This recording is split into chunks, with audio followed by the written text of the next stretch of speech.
O autoelogio em tom aliviado é um indicativo das aflições que atormentarão Trump nos próximos meses. Os Estados Unidos têm o maior número de casos e mortes por Covid-19 do mundo, e o republicano teme que sua performance no combate à epidemia, que já levou à pior recessão americana no século, com 30 milhões de desempregados, possa abater sua candidatura.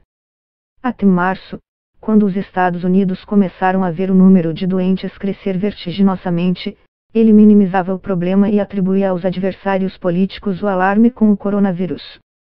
Trump tinha a seu favor uma economia com crescimento estável e em situação de pleno emprego. Em janeiro, se desvencilhara de um processo de impeachment ao mesmo tempo em que acirrava as tensões com o Irã, no Oriente Médio, e colhia o resultado de um novo acordo de comércio com México e Canadá e um cessar-fogo na guerra comercial com a China, temas populares entre seus apoiadores. Até que o coronavírus, que Trump reputava menos grave do que uma gripe comum, mostrou seu potencial destruidor. De acordo com a avaliação de epidemiologistas, a doença pegou os Estados Unidos despreparados para fazer testagem em massa, rastrear os casos e isolar os doentes. Até 8 de maio, o país registrava cerca de 75 mil mortos e 1,2 milhão de infectados. Nos últimos 3 meses, as chances de Trump se reeleger diminuíram.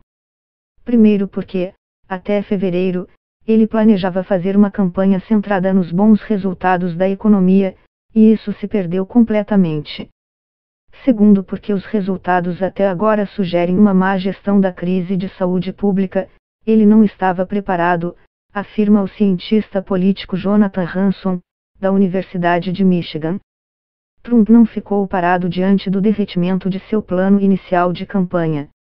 Ele adotou diferentes estratégias para tentar melhorar a percepção dos eleitores sobre seu trabalho. A mais visível delas foi assumir, literalmente, o centro do palco e promover por mais de 6 semanas conferências de imprensa diárias sobre os esforços do governo no combate ao coronavírus, transmitidas ao vivo pela internet e pela televisão. Trump, que tem experiência como apresentador de reality show, fazia às vezes de um anfitrião em um programa de convidados, em que sucessivos especialistas da gestão, especialmente os médicos e pesquisadores da Força-Tarefa contra o Vírus, explicavam as ações federais. Ver o presidente ir a público demonstrar que tem um plano e que pode coordenar os trabalhos é certamente algo que agradaria aos americanos, diz Hanson. As sessões, no entanto, começaram a ficar cada vez mais longas, algumas duraram 2 horas, os conflitos com a imprensa se multiplicaram. Trump chegou a dizer à repórter da rede CNN que não comentaria sua pergunta porque ela era fake news, e o republicano acumulou declarações polêmicas, que acabavam desmentidas rapidamente, como a promessa de uma vacina em poucos meses ou de reabertura das atividades econômicas na Páscoa, o que não aconteceu. Trump usou ainda as sessões de imprensa para culpar a China pela falta de informações sobre a periculosidade do vírus e adotou a expressão vírus chinês para se referir ao SARS-CoV-2. Também passou a tratar a Organização Mundial da Saúde, OMS, como responsável pela tragédia global, acusando a instituição de ser conivente com a falta de transparência chinesa.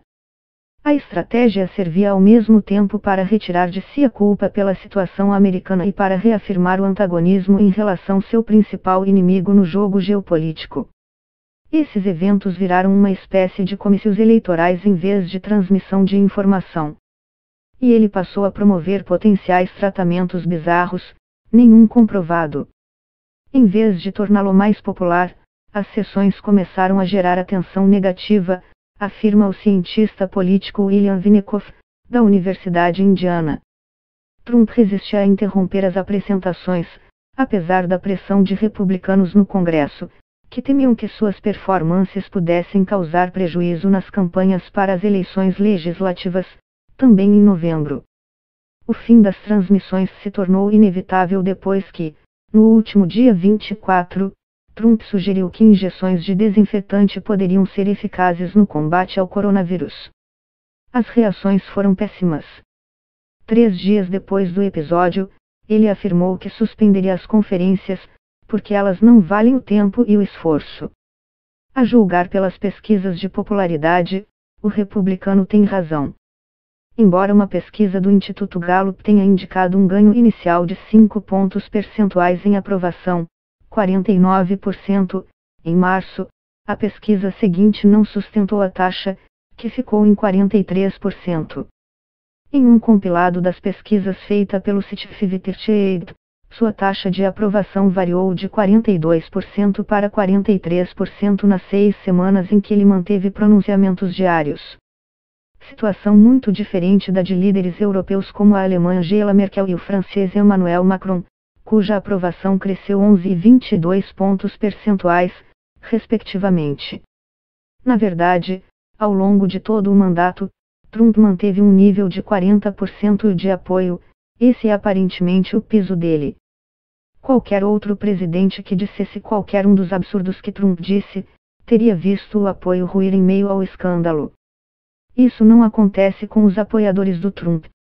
No entanto, se pode contar com esse público, também é verdade que ele jamais convenceu a maioria dos americanos, diz Hanson. Em resumo, a performance de Trump até o momento tem sido muito mais aprovada pelos eleitores republicanos, 83,3% se dizem satisfeitos com sua gestão da crise, do que por democratas, 13,4% de aprovação, e independentes, 39,1% de apoio. Se usar a imagem de líder gestor, cool para a China e apresentar soluções mágicas não pareceu comover ninguém além de sua já cativa audiência, Trump sabe que precisará oferecer mais para atrair as simpatias dos eleitores indecisos. E a resposta parece estar menos na questão da saúde pública, que preocupa cerca de 67% da população, e mais na condução da economia durante a epidemia, preocupação de 87% dos americanos. Trump parece acreditar que sua melhor chance de reeleição depende de retomar a economia, mesmo que isso leve a muito mais mortes. Mas é duvidoso que a economia melhore substancialmente no curto prazo, e, quando a economia vai mal em um ano eleitoral, isso geralmente é uma péssima notícia para o presidente que tenta reeleição, afirma Vinikoff.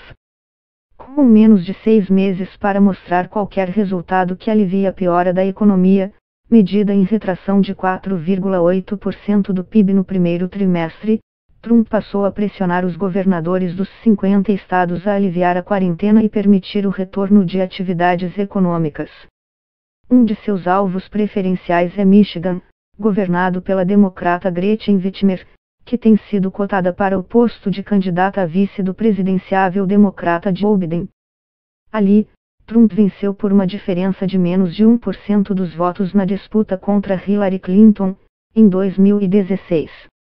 Sua vantagem foi construída graças ao discurso de proteção dos empregos dos operários brancos, afetados pela decadência do setor fabril no estado. Duramente atingido pela pandemia e pela crise, Michigan tem hoje mais de 20% da população desempregada. As pesquisas eleitorais no estado revelam vantagem de até 10 pontos percentuais para o democrata Joe Biden sobre Trump. Tornou-se urgente criticar os governadores e tentar reabrir o país a qualquer custo. Trump acaba motivando movimentos como o do grupo armado que invadiu o parlamento estadual de Michigan há alguns dias. Mas embora as cenas sejam impressionantes, eles são uma minoria na população. A maior parte do eleitorado apoia as medidas da governadora aqui e dos líderes estaduais em outras áreas, afirma Hanson, de Michigan. Ele se refere à ocupação do prédio legislativo por centenas de homens ostentando armamento pesado, como rifles, que exigiam o fim da quarentena, no último dia 1. A análise da opinião pública indica que o movimento de Trump tem pouca chance de dar certo. Uma pesquisa nacional com 22 mil americanos conduzida, há uma semana, pelas universidades Harvard, Rutgers e Northwestern mostrou que todos os 50 governadores do país possuem taxas de aprovação mais altas do que as de Trump. Na média, a vantagem de aprovação dos governadores sobre o presidente é de 22 pontos percentuais. Trump está cometendo novo erro estratégico, criticando as pessoas em quem os americanos confiam muito mais do que nele mesmo e tentando mudar medidas que estão sendo aprovadas por enquanto, diz Vinikoff. Para Hanson, o movimento de Trump é calculado para dar a ele o único discurso eleitoral possível nesse momento, o do líder que voltou a fazer a roda da economia girar após uma crise. Esse, no entanto, será um discurso que ele terá que disputar com Joe Biden, seu adversário, e vice-presidente de Barack Obama entre 2009 e 2016. Obama e Biden foram eleitos em 2008 com a plataforma de resgatar o país da recessão que se iniciara naquele ano. Um ano depois de tomar posse, conseguiram fazer o país retomar um patamar consistente de crescimento. Se pensar bem, é um discurso arriscado para Trump, porque ele nunca enfrentou uma recessão antes. Biden pode usar a experiência de quem já tirou o país do atoleiro uma vez na campanha, opina Hanson. Além de Michigan, outros swing states que oscilam preferência entre democratas e republicanos a cada pleito têm demonstrado preferência por Biden sobre Trump nas pesquisas. Na Flórida, onde Trump venceu com menos de 2% de vantagem em 2016, as pesquisas eleitorais recentes têm indicado uma vantagem de 4 pontos percentuais para o democrata sobre o republicano. Na Pensilvânia, também vencida por Trump por menos de 1%, Biden aparece com vantagem de pelo menos 5 pontos percentuais na maior parte das sondagens eleitorais. Cenário parecido com o do Wisconsin, outro estado em que o republicano venceu apertado em 2016. Biden não é um candidato entusiasmante, mas é visto como um líder competente, com muita experiência em várias posições governamentais. Se a crise aumentar em gravidade, esse tipo de perfil pode se tornar mais atraente para os eleitores, diz Vinikoff. A estratégia de Trump, segundo os especialistas, embute ainda um risco adicional, o de que a epidemia volte com força e provoque uma segunda onda de mortos às vésperas da eleição. Para fazer a reabertura, os Estados Unidos precisariam ter ao menos uma boa quantidade de testes disponíveis e condições de rastreamento de casos. Não temos nenhum, nem outro, diz Hanson. O país segue com escassez de materiais básicos para exames, como os reagentes que indicam a presença do vírus na amostra coletada do paciente. E, de acordo com uma pesquisa da Universidade de Harvard, para reabrir a economia sem gerar uma nova leva de contágios em massa, seria necessário testar semanalmente até 21% da população, para garantir que infectados sejam retirados de circulação rapidamente e que o número de novos casos da doença não ultrapasse o limite do número de leitos hospitalares. Se os Estados Unidos acabarem com centenas de milhares de mortes e 25% de desemprego na época das eleições, será muito difícil para Trump vencer nessas circunstâncias. Mas se as crises atingirem o pico no verão, junho, e melhorarem no outono, outubro, Trump fará campanha na tendência de melhora, e não no fundo do poço, e terá chances de vencer, resume Vinikoff.